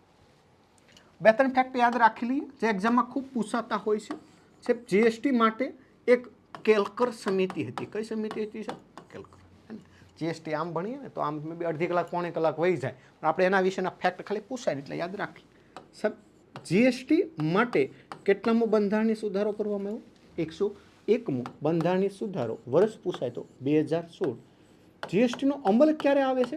1 જુલાઈ 2017થી. 2018થી જીએસટી દિવસ ઉજવાય, હે ને. ઘણા એમ કે 2017થી ઉજવાય. નો ઉજવાય ભૂરા. સમજ તું ભાઈ, મારો જન્મ થાય છે તો એ કાંઈ મારો જન્મ 30/10 છે 1996માં. તો મારા પપ્પાએ મારો જન્મ થયો ત્યારે મારો બર્થડે ન કાપ્યો હોય કે હેપી વાલા બર્થડે એમ કરીને, હે ને, ન કાપ્યો હોય કેક. ક્યારે મારો બર્થડે ઉજવાનો હોય? 1997માં ઉજવાનો હોય. કેક લાવ્યા હોય ને કાપ્યો હોય, હા સાહેબ. તો એ આપણને ખબર હોવી જોઈએ કે ભાઈ 2017માં અમલ આવે છે તો કાંઈ 2017થી થોડોક હોય. આપણે અમલ આવ્યા 30/10/1994થી અથવા 97થી આવ્યા. તો કે કાંઈ 94માં થોડોક મારા પપ્પાએ મારો બર્થડે ઉજવો હોય? ન ઉજવો હોય. 95માંથી ઉજવવાની સ્ટાર્ટ કરી હોય, હે ને સાહેબ. તો અમે બી આપણને ખબર પડવી જોઈએ. 2018થી ઉજવવાનું સ્ટાર્ટ થયું. ક્યાંથી ઉજવવાની સ્ટાર્ટ થઈ છે? 2018થી. જીએસટીનો અમલ કરનાર વિશ્વનો પ્રથમ દેશ તો યાદ રાખીએ એનું નામ છે ફ્રાન્સ. ભારતનું પ્રથમ રાજ્ય એનું નામ છે અસમ. સાહેબ જીએસટીનું જે આપણું મોડલ છે અને એ આપણે કયા દેશ ઉપરથી લીધેલું છે સાહેબ? તો યાદ રાખીએ કેનેડા. કંઈ પણ આવે તો આપણે ખબર હોવું જોઈએ. હવે અહીંયા આવીએ એવી થોડોક ઠેકડો મારીને, હે ને સાહેબ. એસબીઆઈ દિવસ ઉજવવાનો. સાહેબ એસબીઆઈ યાદ રાખીએ સ્ટેટ બેંક ઓફ ઇન્ડિયા, હે ને સાહેબ. આ પૂરું નામ સ્ટેટ બેંક ઓફ ઇન્ડિયા. સાહેબ જે મુખ્યત્વે 1 જુલાઈ 1956ના રોજ અમલમાં આવેલી સંસ્થા, સોરી 55માં અમલમાં આવેલી સંસ્થા છે. અને એનો સાહેબ 2025માં એસબીઆઈના કેટલા વર્ષ પૂરા થયા ભાઈ? 70. ભારતની સૌથી મોટી બેંક, સૌથી વધુ કર્મચારી ધરાવતી બેંક, ભારતમાં સૌથી વધુ વિદેશી શાખા ધરાવતી બેંક, હે ને સાહેબ. તો કઈ બેંક આવે? State bank of India. અમે બી આપને ખબર હોવું જોઈએ સાહેબ. આની સાથે સાથે 1 જુલાઈને આપણે સાહેબ ડૉક્ટર દિવસ ઉજવવો. સાહેબ આ પણ મેં બી અગત્યનું છે. ડૉક્ટર દિવસ ક્યારે ઉજવીએ છીએ? તો ભાઈ યાદ રાખીએ 1 જુલાઈ. સાહેબ ડૉક્ટરમાં યાદ રાખીએ એક આવે છે હોમિયોપેથી, એક આવે છે આયુર્વેદ. સાહેબ હોમિયોપેથી દિવસ આપણે 10 એપ્રિલને ઉજવીએ છીએ. આયુર્વેદ દિવસ છે ને આપણે પહેલા ધનતેરસને ઉજવતા. ક્યારે ઉજવતા છે? ધનતેરસ. ધનતેરસ એ વાસ્તવિક રીતે ધન્વંતરી ઋષિ છે સાહેબ, આયુર્વેદના પિતા. સાહેબ એમને જન્મદિવસ છે અને એમનો જે ગ્રંથ છે ને એનું નામ હતું નિખંડ. આજે ધનતેરસને આપણે આયુર્વેદ દિવસ સ્વરૂપે ઉજવતા સાહેબ એને હવે નક્કી કરી નાખ્યું 23 સપ્ટેમ્બરને જ આપણે આયુર્વેદ દિવસ ઉજવીએ. શું કામ ઉજવીએ? થોડુંક ડિટેલ જોઈએ. સાહેબ ધનતેરસ એ આપણા તિથિ અંતર્ગત અથવા પંચાંગ અંતર્ગત ઉજવાતું. થાય કેવું સાહેબ, ધનતેરસ ક્યારેક ઓક્ટોબરમાં આવે, ક્યારેક નવેમ્બરમાં આવે, તો સરકાર એનું પર્ટિક્યુલર આયોજન ન કરી શકતી. આયુર્વેદને પ્રોત્સાહિત કરવા માટે સરકારે રાષ્ટ્રપતિના પ્રસ્તાવથી, દ્રૌપદી મુર્મુજીના પ્રસ્તાવથી સાહેબ આપણે 23 સપ્ટેમ્બર આયુર્વેદ દિવસ જાહેર કર્યો છે. તો મેં બી આપણને ખબર હોવું જોઈએ. ખૂબ અગત્યનું જીએસટી દિવસ, આયુર્વેદ દિવસ, ડૉક્ટર દિવસ વિશેના ફેક્ટ આવે તો આપણને ખબર હોવું જોઈએ. ઓકે, થર્ડ યાદ રાખીએ એ છે ફૂટબોલ ફોર સ્કૂલ. સાહેબ ફૂટબોલ ફોર સ્કૂલ જેને આપણે F4S મિશન કીધું છે. અને ઈ રાજ્ય છે એનું નામ છે પશ્ચિમ બંગાળ. કયું રાજ્ય રજૂ કર્યું છે સાહેબ? પશ્ચિમ બંગાળે સ્કૂલમાં ફૂટબોલને પ્રોત્સાહિત કરવા માટે ફૂટબોલ ફોર સ્કૂલ રજૂ થયું છે. પશ્ચિમ બંગાળ રાજધાની પૂછાય તો યાદ રાખે કલકત્તા છે. પશ્ચિમ બંગાળના મુખ્યમંત્રી પૂછાય તો યાદ રાખે એનું નામ છે મમતાબેન બેનર્જી. શું નામ છે? મમતાબેન બેનર્જી. સાહેબ મુખ્યમંત્રી, બે મુખ્યમંત્રી યાદ રાખીએ, એકનું નામ છે રેખાબેન ગુપ્તા, હે ને સાહેબ? એ કેના મંત્રીમાં છે અથવા કે કયા રાજ્યના? તો ભાઈ દિલ્હી કેન્દ્ર શાસિત પ્રદેશના. અને એક યાદ રાખીએ મમતાબેન બેનર્જી. એ કયા રાજ્યના છે ભાઈ? પશ્ચિમ બંગાળના. બે જ એવા મુખ્યમંત્રી હાલ છે જે મહિલા મુખ્યમંત્રી છે. હવે બી આવું ખબર હોવું જોઈએ. જો આમાંથી પૂછાય એવા કેટલા રાજ્ય કે જેમાં મહિલા મુખ્યમંત્રી છે, હે ને સાહેબ? એવા કેટલા રાજ્ય કે જ્યાં મહિલા મુખ્યમંત્રી છે? પહેલો વિકલ્પ બે નો આપે, બે નહીં આવે. રાજ્ય પૂછાય તો એક, પણ રાજ્ય અને કેન્દ્ર શાસિત પ્રદેશ પૂછાય તો બે રાખીએ. Football for school mission start કરવા પાછળનો ઉદ્દેશ યાદ રાખીએ. શું કામ છે સાહેબ? આવનારા સમયમાં ફિફા વર્લ્ડ કપ આયોજિત થઈ રહ્યું છે. ફિફા એટલે કે federation of international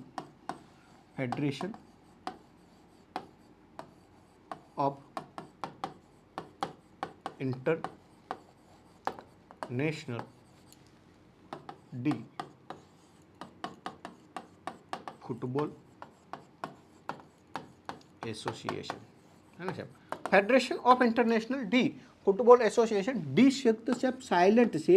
A FIFA નામનું યુનિયન 1904માં સાહેબ જ્યુરિક નામના સ્થળે બને છે. જ્યુરિક એટલે કે સ્વિટ્ઝરલેન્ડમાં બને છે.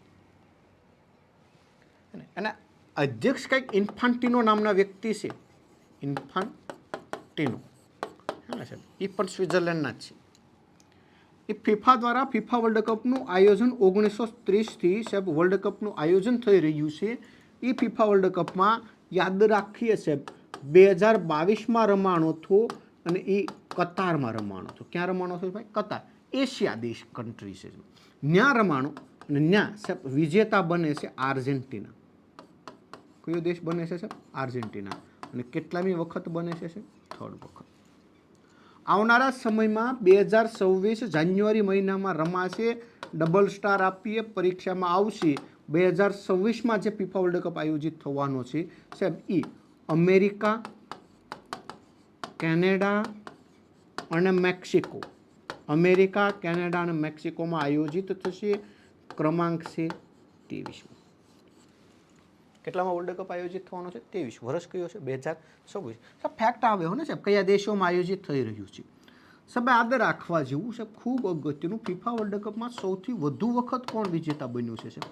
5 વખત. દેશનું નામ યાદ રાખીએ બ્રાઝિલ. કયો દેશ છે સાહેબ? બ્રાઝિલ. આર્જેન્ટિના કેટલી વખત જીતું ભાઈ? 3જી વખત. આર્જેન્ટિનાના કેપ્ટનનું નામ કંઈક લિયોનલ મેસ્સી છે. શું નામ છે? Lionel Messi. સાહેબ આ પણ ખૂબ પૂછાતો હોય છે. એક યાદ રાખીએ, ભારતીય ખેલાડી જે ફૂટબોલ સાથે સંકળાયેલા હતા અને તાજેતરમાં નિવૃત્તિ પણ જાહેર કરી અને રિટર્ન આવ્યા છે ભાઈ, ને એનું નામ છે છેત્રી, એવું કંઈક નામ છે. યાદ રાખીએ કંઈક સુનિલ છેત્રી જ નહીં, છેત્રી એવું કંઈક નામ આવે છે. ઓકે, હમણાં યાદ આવે એટલે કહું. ફૂટબોલ ફોર સ્કૂલ મિશન આપણને ખબર હોવું જોઈએ. પશ્ચિમ બંગાળ સરકાર દ્વારા રજૂ થયું છે સાહેબ. કબડ્ડી યાદ રાખીએ સાહેબ. કબડ્ડી લીગ સ્ટાર્ટ થઈ છે સાહેબ. લીગ એટલે શું? જેમ આપણા દેશમાં આઈપીએલ રમાય છે, ઇન્ડિયન પ્રીમિયર લીગ. વિવિધ ટીમ આવે, વિવિધ દેશના ખેલાડીઓ આવે, એક સાથે રમે અને ખેલ જગતની જે ભાવના છે એને વિશ્વની સમક્ષ રજૂ કરે સાહેબ. એનો મુખ્ય ઉદ્દેશ રહેલો છે સાહેબ. એ જ રીતે વિશ્વ સુપર કબડ્ડી લીગ સ્ટાર્ટ થઈ રહ્યું છે. એનું આયોજન સાહેબ ક્યાં થઈ રહ્યું છે? યુએઈ. એટલું યાદ રાખીએ. અને સાહેબ એ લીગમાં ટીમ કેટલી છે સાહેબ? 8 ટીમ છે સાહેબ. સૌ પ્રથમ વખત કબડ્ડી લીગનું આયોજન થઈ રહ્યું છે. ટીમ પૂછાય તો 8, દેશ પૂછાય તો યુએઈ. હવે યાદ રાખો, હેરાન કરે એવા ફેક્ટ એ છે યુએઈ સાહેબ. યુનાઇટેડ આરબ અમીરાત છે. શું નામ છે? યુનાઇટેડ આરબ અમીરાત. યુનાઇટેડ આરબ અમીરાત સાહેબ. એક પૂછાય છે, વારંવાર હોય છે, એનું નામ છે સાઉદી અરેબિયા સાહેબ. યુએઈ એટલે કે યુનાઇટેડ આરબ અમીરાત, એની રાજધાની ક્યાં છે? સાહેબ એની રાજધાની દુબઈ છે. સાહેબ દુબઈ એટલે વારંવાર પૂછાતો fact, Shahjahan stadium. Saudi Arabia યાદ રાખીએ, એમની રાજધાની છે રિયાદ. ક્યાં આવેલી છે? રિયાદ. ઓકે, હવે કબડ્ડીમાં જોઈએ સાહેબ. તાજેતરમાં જાન્યુઆરી મહિનામાં સૌ પ્રથમ કબડ્ડી વર્લ્ડ કપનું આયોજન થયું. કયા દેશમાં રમાણું સાહેબ? ઇંગ્લેન્ડમાં. ખૂબ અગત્યનું સાહેબ, વિજેતા કોણ બન્યું મેલ અને ફિમેલમાં બંનેમાં?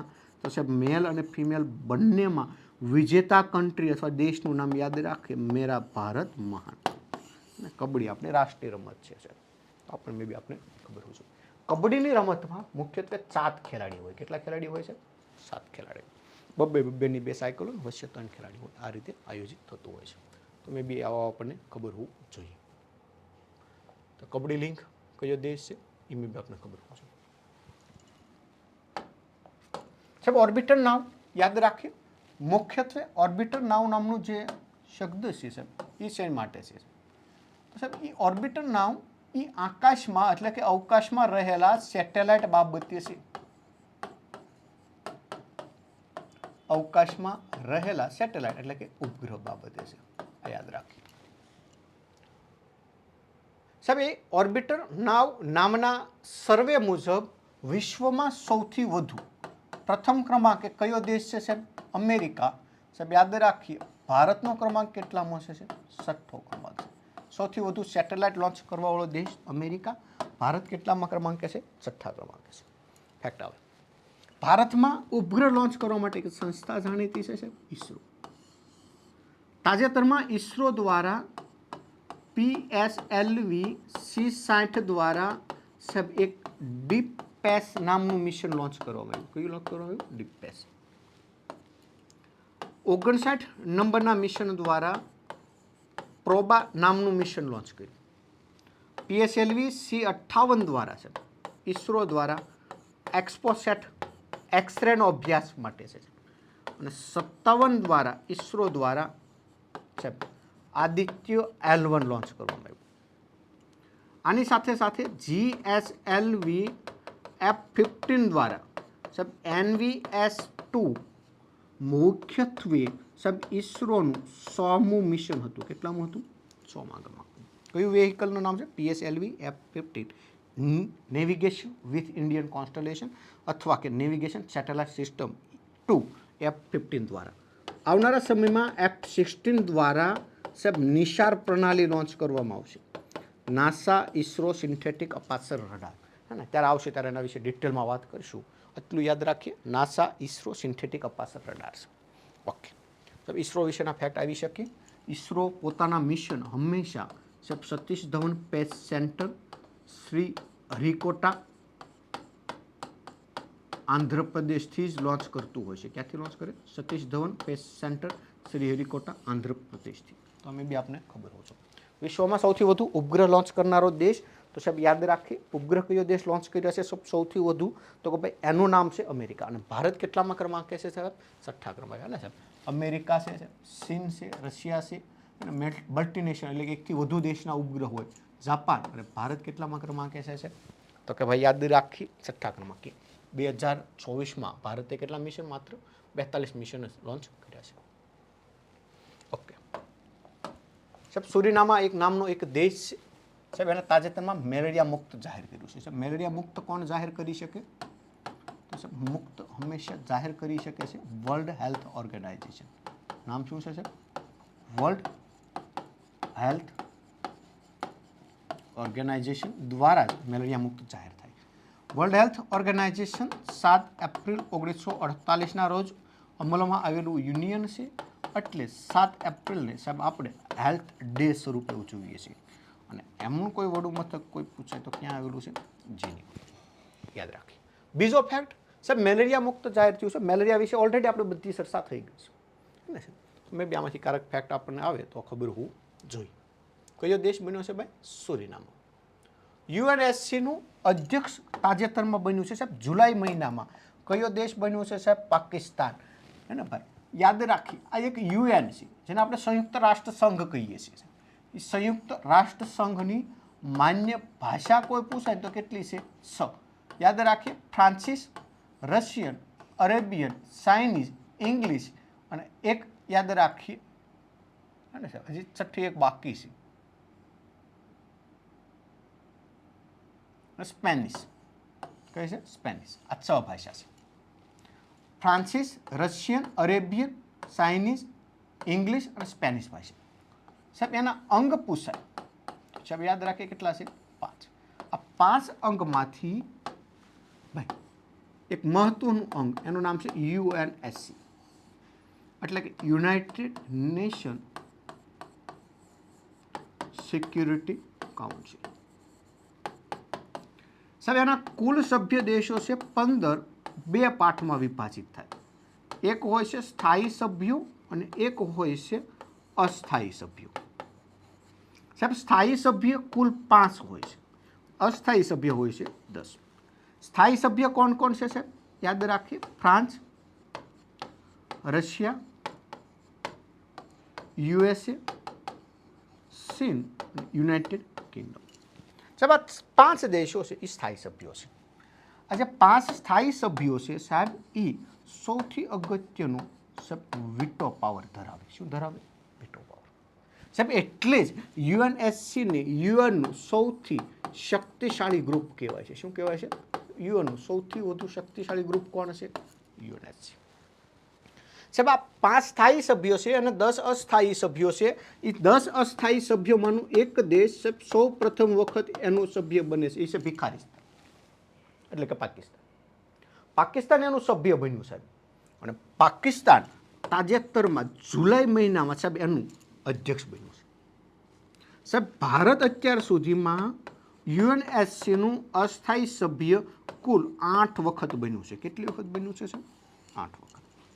મે બી આમાંથી એકાદો ફેક્ટ આપણને આવે તો ખબર હોવું જોઈએ. આ પૂછાતો ફેક્ટ છે, ભાષા કેટલી, સ્થાયી સભ્યો કેટલા, વિટો પાવર કોણ ધરાવે ને સાહેબ. તો મે બી ફ્રાન્સ, રશિયા, ચીન ને યુકે યાદ રાખીએ. મે બી જો આવું યાદ રહી જાય તો યાદ રાખીએ પાછું સાહેબ.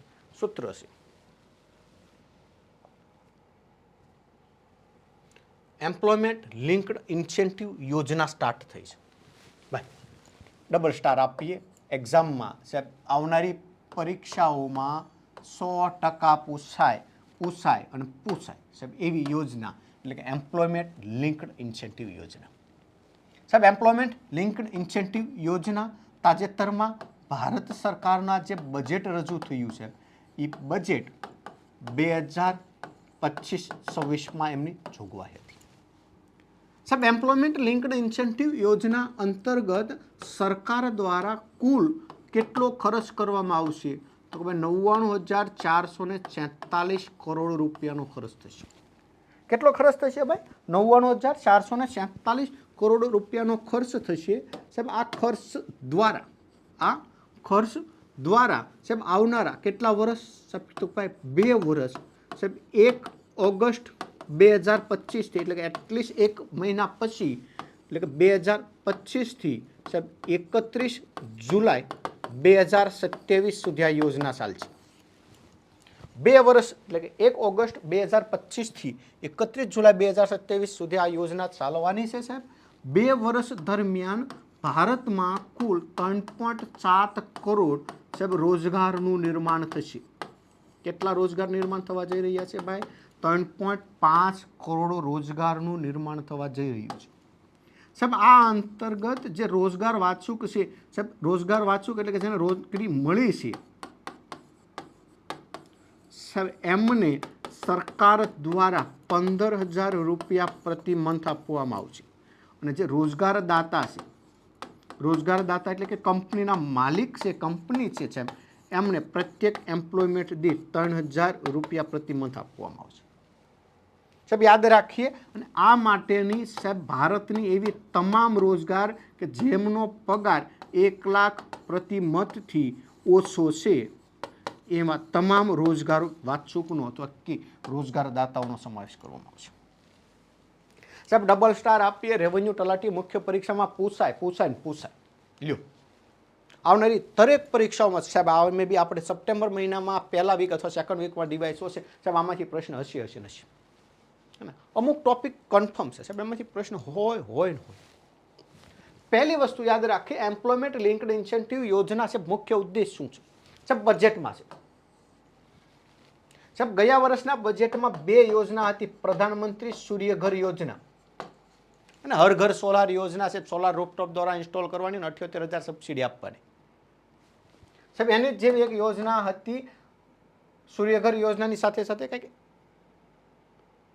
પ્રધાનમંત્રી સ્કિલ યોજના કંઈક કર્મચારીઓને અથવા કે રોજગાર વાચુક લોકો છે એને ટ્રેનિંગ આપવા માટે હે ને સાહેબ બે યોજના બજેટમાં હતી સાહેબ એટલે પૂછાણી સાહેબ આ બજેટમાં છે 2025-26 એટલે 100% પૂછાય ઓકે બે વર્ષમાં 3.5 કરોડ રોજગાર નિર્માણ થશે સાહેબ રોજગાર વાચકને 15,000 અને રોજગારદાતાને 3,000 1 લાખથી ઓછીની સેલરીવાળા બધા પ્રશ્ન કઈ રીતે આવે તમામ સેલરી વાચકનો સમાવેશ તમામ નહીં 1 લાખથી ઓછીની જેને સેલરી છે એવા જ લોકોનો સમાવેશ થશે ખાનગી ઉદ્યોગ માટે છે ગવર્મેન્ટ એમ્પ્લોય માટે નથી ગવર્મેન્ટ સરકાર ઘણું આપે છે હવે હું કરું ખેલ નીતિ જાહેર થઈ છે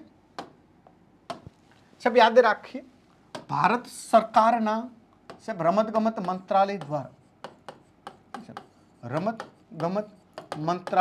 દ્વારા સાહેબ ખેલ નીતિ થઈ અને રમતગમત મંત્રાલયના મંત્રી કોણ છે સાહેબ તો સાહેબ યાદ રાખીએ એના મંત્રી પૂછાય સાહેબ મનસુખભાઈ માંડવિયા છે કોણ છે ભાઈ મનસુખભાઈ માંડવિયા ગુજરાતના એક સાંસદ છે રાજ્યસભામાંથી ચૂંટાયેલા છે મે બી આપણે સોરી અત્યારે મે બી લોકસભામાંથી આવી ગયા છે તો ખેલ નીતિ 2025 જાહેર થઈ છે સાહેબ એ 2001ની ખેલ નીતિનું સાહેબ સ્થાન લેશે કયા વર્ષની ખેલ નીતિ જૂની જે 2001ની ખેલ નીતિ હતી સાહેબ પોલિસી એનું સ્થાન લેવા જઈ રહી છે નેશનલ સ્પોર્ટ્સ પોલિસી સાહેબ ખેલમાં કઈ રીતે ભારતને આગળ આવવું એ બાબતની આખી છે 2001ની સ્પોર્ટ્સ પોલિસીનું સ્થાન લેવા જઈ રહી છે સાહેબ એના મુખ્ય 5 સ્તંભ છે કેટલા સ્તંભ છે સાહેબ 5 સ્તંભ બે ફેક્ટ પૂછાશે ખેલ નીતિ વિશેનો ફેક્ટ આવશે તો બે જ ફેક્ટ પૂછાશે પહેલો કઈ વર્ષની ખેલ નીતિનું સ્થાન લીધું 2001ની સાહેબ એના મુખ્ય કેટલા સ્તંભ છે 5 હે ને ભાઈ યાદ રાખીએ તો રહી જાય તો ખૂબ અગત્યનું ન રહે તો કોઈ એવો મોટો ઇસ્યુ જનરેટ થશે નહીં સાહેબ પહેલું છે આંતરરાષ્ટ્રીય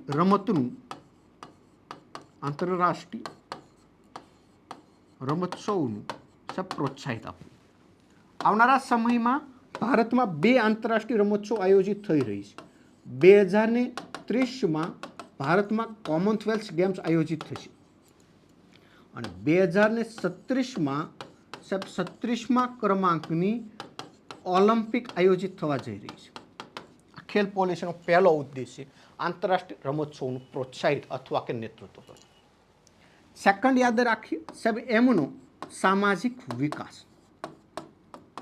થર્ડ યાદ રાખીએ એમનો આર્થિક વિકાસ રમત દ્વારા સામાજિક વિકાસ કઈ રીતે કરી શકાય રમત દ્વારા આર્થિક વિકાસ કઈ રીતે કરી શકાય થર્ડ યાદ રાખીએ રમતગમતમાં સ્થાનિય રમતનો પ્રોત્સાહિત સ્થાનિક રમતો હોય ને સાહેબ આપણી જે સ્થાનિક રમત હોય જસ્ટ એક્ઝામ્પલ સ્વરૂપે આપણે જે સ્થાનિક રમત રમતા હોય ને આપણે નાનપણમાં બાળપણમાં જે રમત રમતા એ સ્થાનિક રમત કહેવાય તો એમને પ્રોત્સાહિત કરવી છે 5મો અને અગત્યનો સ્તંભ છે સાહેબ એમનું રમત ગમતનું સાહેબ આર્થિક લેવાનું છે સામાજિક લેવાનું છે સ્થાનિક રમત સાહેબ એનું સાથે સાથે એ રમત ગમતને સ્કૂલ સાથે જોડે 5 એના સ્તંભ છે યાદ રહેતો રાખીએ બાકી 2001 અને એના મુખ્ય સ્તંભ કેટલા છે 5 એ જ ફેક્ટ આવશે બાકી એના બીજા વિશેના ફેક્ટ આવશે નહીં ખૂબ અગત્યનું મેં વાત કીધી એમ રમતોત્સવનું આપણે પ્રતિનિધિત્વ કરી રહ્યા છીએ 2 આંતરરાષ્ટ્રીય રમતો કોમનવેલ્થ અને ઓલિમ્પિક રમતોત્સવ તો મે બી આપણને આવા ફેક્ટ પૂછાય તો ખબર હોવું જોઈએ ઓકે જુલાઈ મહિનાના ફર્સ્ટ વીકનો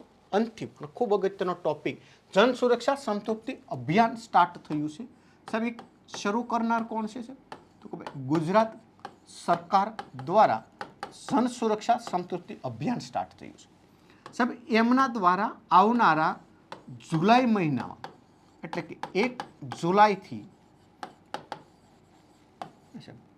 30 સપ્ટેમ્બર સુધી સાહેબ આખું મિશન ચાલવાનું છે 3 મહિના સુધી જન સુરક્ષા સંતૃપ્તિ અભિયાન ચાલવાનું છે સાહેબ એનો મુખ્ય ઉદ્દેશ્ય છે નાગરિકોને ડોર સ્ટોપ સુવિધાઓ આપવી ડોર સ્ટોપ એટલે કે એમના ઘરે જઈને એમને સરકારી યોજનાની સુવિધાઓ આપવા માટે સાહેબ જન સુરક્ષા સમૃદ્ધિ અભિયાન સ્ટાર્ટ થયું છે. જસ્ટ એક્ઝામ્પલ તમને પૂછાય હે ને સાહેબ, એક છે અટલ પેન્શન યોજના. સાહેબ અટલ પેન્શન યોજના યાદ રાખીએ છે જે મુખ્યત્વે ભારતના 18થી લઈને 50 વર્ષના લોકો માટે છે, એમના દ્વારા 42થી લઈને 1454 રૂપિયા સુધીનું પ્રીમિયમ ભરવામાં આવશે. સાહેબ પેન્શન છે એટલે એમને દર મહિને 1000થી લઈને 5000 રૂપિયાનું પેન્શન મળે છે. આ પહેલી યોજના. સેકન્ડ યાદ રાખીએ પ્રધાનમંત્રી જીવન જ્યોતિ બીમા યોજના. અને થર્ડ યાદ રાખીએ એનું નામ છે પ્રધાનમંત્રી સુવર્ણ બીમા યોજના. પ્રધાનમંત્રી સુવર્ણ બીમા યોજના અંતર્ગત 18થી લઈને 60 વર્ષના લોકો માટે સાહેબ વીમો હશે એટલે એની માટે પહેલાં 12 રૂપિયાનો વીમો હતો પ્રીમિયમ, એ હવે 20 કરી નાખ્યું અને વ્યક્તિના જો મૃત્યુ દરમિયાન 2 લાખ અને અકસ્માત થાય તો 1 લાખ રૂપિયા વીમો મળે છે. જ્યારે જીવન જ્યોતિ બીમા યોજના છે એ ભારતના 18થી લઈને 70 વર્ષના નાગરિકો માટે છે અને એ માટેનું પહેલાંનું વીમાનું પ્રીમિયમ દર હતું 336, હવે એ છે અત્યારે 430 અને હવે એ માટે કેટલા લાખ રૂપિયા આપવામાં આવશે? 2 લાખ. મુખ્યત્વે આ યોજનાઓને લોકો સુધી ઘરે સુધી પહોંચાડવી. સાહેબ આ સાથે ભારત સરકારે જન સુરક્ષા સમૃદ્ધિ અભિયાન સ્ટાર્ટ કર્યું. પહેલો આ યોજનાનો મુખ્ય ઉદ્દેશ. આની સાથે સાથે ગુજરાત સરકાર દ્વારા પણ સાહેબ એક યોજના ફોકસ આપવામાં આવ્યું અને એ ગુજરાત સરકારની મુખ્ય 3 યોજનાઓ યાદ રાખીએ છીએ. ગુજરાત સરકાર 3 મુખ્ય યોજનાઓ યાદ રાખીએ. એકનું નામ છે નમોશ્રી યોજના. સાહેબ નમોશ્રી યોજના અંતર્ગત યાદ રાખીએ ગુજરાત રાજ્યની એવી ગર્ભવતી બહેનો કે એમને સરકાર દ્વારા 12000 રૂપિયા આપવામાં આવશે. નમોશ્રી તો ભાઈ ગર્ભવતી મહિલાઓને 12000 રૂપિયા આપવા માટે છે ને. ફેક્ટ યાદ રાખીએ, એનો ડિટેલ છે એ બહુ યાદ રાખવા જેવી નથી, ખાલી ફેક્ટ યાદ રાખીએ. સાહેબ એક છે નમો લક્ષ્મી યોજના.